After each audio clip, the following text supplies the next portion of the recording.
Hello viewers, আসসালামু আলাইকুম। আজকে আপনাদের জন্য থাকছে বাঙালি রান্নার আয়োজন। তো আমার আজকের এই বাঙালি রান্নার আয়োজনে আপনাদের জন্য থাকছে কচুরলতি দিয়ে চিংড়ি মাছ আর কাঁঠালের বিচি রান্নার রেসিপি। কচুরলতি নর্মালি আমরা সবাই বাসায় রান্না করে থাকি, তো আজকে আমি যেভাবে রান্না করি সেটাই আপনাদের সাথে জাস্ট শেয়ার করতে চাচ্ছি। আশা করছি আপনাদের সবার কাছে অনেক বেশি ভালো লাগবে। তো চলো রেসিপিতে ফিরে যাই।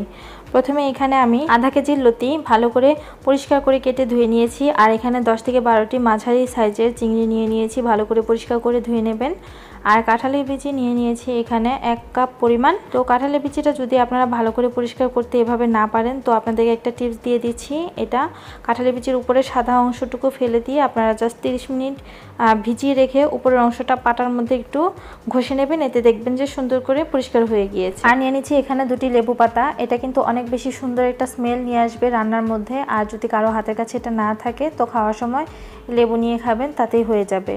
তো এখন রান্নার জন্য পরিমাণ মতো তেল নিয়ে নিচ্ছি। নিয়ে নিলাম পেঁয়াজ আর কাঁচামরিচের ফালি। যেভাবে দেখাচ্ছি সেভাবে প্লিজ বাড়িতে একবার হলেও ট্রাই করে দেখবেন, যে এটা এত বেশি মজার হয় যে বলে বোঝানো যাবে না। তো এখন আমরা গুঁড়া মশলাগুলো দিয়ে দিচ্ছি। তো প্রথমে দিয়ে দিলাম 1 চা চামচ লবণ, 1 চা চামচ হলুদ, 1 চা চামচ পরিমাণ মরিচের গুঁড়া আর 1 চা চামচ পরিমাণ ধনিয়া গুঁড়া। তো এগুলো নিয়ে বেশ ভালোভাবে তেলের সাথে একটু মিশিয়ে নেব। এতে করে কিন্তু দেখবেন রান্নার কালারটা অনেক বেশি সুন্দর আসে। তো একটু পরে আমরা পানি দিয়ে দিচ্ছি, অল্প একটু পরিমাণ পানি দিয়ে দিলাম যাতে মশলাটা একটু কষানো হয়ে যায়। তো এই পর্যায়ে এখন দিয়ে দিব আদা রসুন বাটা। তো আমি এখানে আদা রসুন বাটা একসাথে করে 1/2 চা চামচ দিয়ে দিচ্ছি। আদা রসুন বাটা খুব বেশি দেওয়ার প্রয়োজন নেই, এতে করে এর আলাদা একটা স্মেল আসতে পারে বা অনেকে এটা পছন্দ করেন না, তো এর জন্য অল্প নিলেই হবে। তো মশলাটা যখন কষানো হয়ে যাবে তখন এর মধ্যে দিয়ে দেবেন কাঁঠালের বিচি আর চিংড়ি মাছ। এখন এগুলোকে মশলার সাথে বেশ ভালোভাবে আমাদেরকে 10 থেকে 15 মিনিট কষিয়ে নিতে হবে, এতে করে এটি অনেক বেশি মজার হয়। আর লতি তো খুব বেশি সময় রান্না করতে হয় না, লতি এমনিতেই নরম আর এটা গলে যায়। কাঁঠালের বিচি যেহেতু একটু শক্ত, তাই এটাকে মশলার সাথে আগে একটু ভালো করে কষিয়ে নিতে হবে। তো এইভাবে একটু নেড়েচেড়ে মশলার সাথে কষিয়ে নিয়ে পানি দিয়ে দিচ্ছি। 1 কাপ পরিমাণ পানি দিয়ে দিলাম, এতে করে কাঁঠালের বিচি বেশ ভালোভাবে সিদ্ধ হয়ে যাবে। এখন ঢাকনা দিয়ে ঢেকে 5 মিনিটের মতো মিডিয়াম হাই হিটে রেখে ভালো করে জাল করে নিচ্ছি। তো 5 মিনিট এভাবে রান্না হয়ে গেলে এখন কচুর লতিগুলো দিয়ে দিব।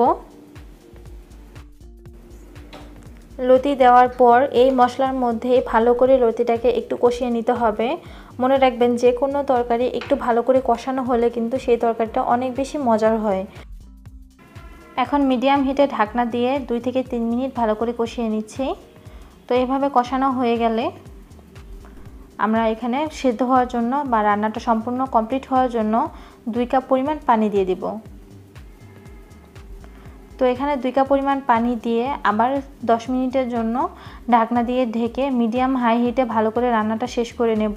যদি আপনারা রান্নায় বেশি পরিমাণ ঝোল রাখতে চান, তো অল্প সময় রান্না করে একটু ঝোল ঝোল হতেই আপনারা চুলা থেকে নামিয়ে ফেলবেন।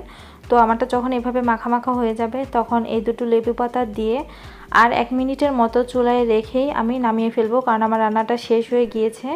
আপনারা দেখতেই পাচ্ছেন রান্না থেকে কিন্তু তেল ছেড়ে দিয়েছে। এখন লেবু পাতা দেওয়ার পর 1 মিনিট চুলায় রেখে আমি পরিবেশন করে নিচ্ছি। খুব বেশি ঝোল রাখলে আমার কাছে এত বেশি ভালো লাগে না, যার জন্য সবসময় আমি চেষ্টা করি এভাবে মাখা মাখা রাখার জন্য। তো শেষ হয়ে গেল আমার আজকের মজাদার কচুর লতি রান্নার রেসিপি।